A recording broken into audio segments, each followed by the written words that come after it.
The house that doesn't exist on the map. Mark was an amateur photographer. He loved taking pictures of abandoned buildings and nighttime streets.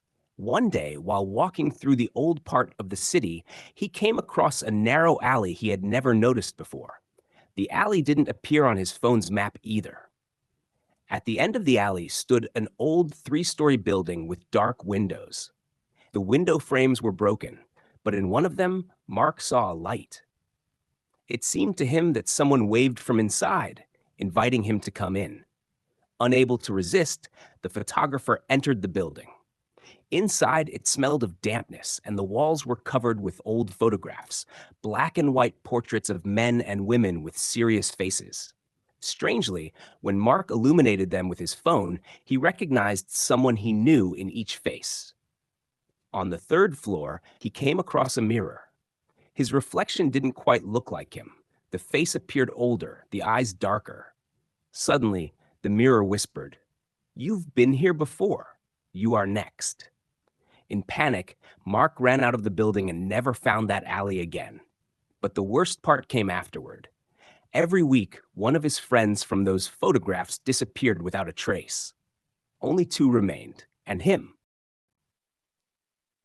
When his closest friend Anna disappeared, Mark realized this was no accident.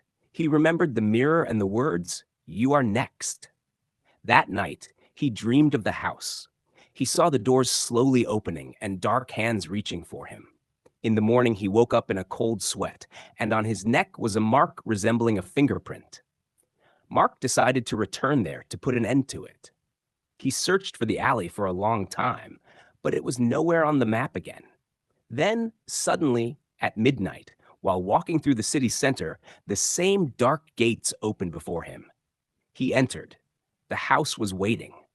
This time, lights burned in all the windows. Inside, it was quiet, but new photographs hung on the walls, and in them was himself at different ages: a boy, a young man, an adult, an old man. It seemed as if someone was collecting his life into a single album. On the third floor, the mirror stood again, but now it was cracked. In its reflection, he did not see himself, but Anna and the other missing friends. They looked at him with empty eyes. "Save us," whispered Anna. "Someone must stay here instead of us." At that moment, the mirror began to crack, as if someone wanted to come out. Hands reached toward Mark. He realized either he would enter the mirror or it would take his friends forever. He touched the cold surface. When Mark's fingers touched the cracked mirror, a chilling cold pierced through his whole body. The glass gave way like water. Something was pulling him inside. He felt as though he was falling into endless darkness. And suddenly, silence. He found himself standing in a vast hall, surrounded by his friends. They were pale, but alive. Yet their faces carried no joy, only a strange sorrow. "You came," Anna said, "but now the choice is yours.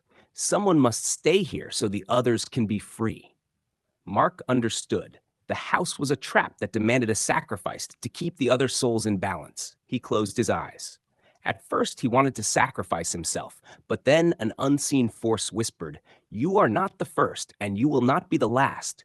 The house will always find someone." Suddenly, another thought struck him. He clenched his fist and struck the crack in the mirror. The glass shattered into thousands of shards. At that moment, the house howled like a living creature. Its walls began to crumble, and the whispers and screams merged into one terrible roar. A blinding light engulfed him. Mark awoke on a street. Nighttime, just an ordinary city alley. The house was gone. His friends stood nearby, alive, confused, but real. They remembered nothing. Only one thing remained. In Mark's pocket lay a tiny shard of the mirror. When he looked into it, he saw his reflection. Only the eyes were not his own. And deep within the glass, a whisper came. "This is not the end.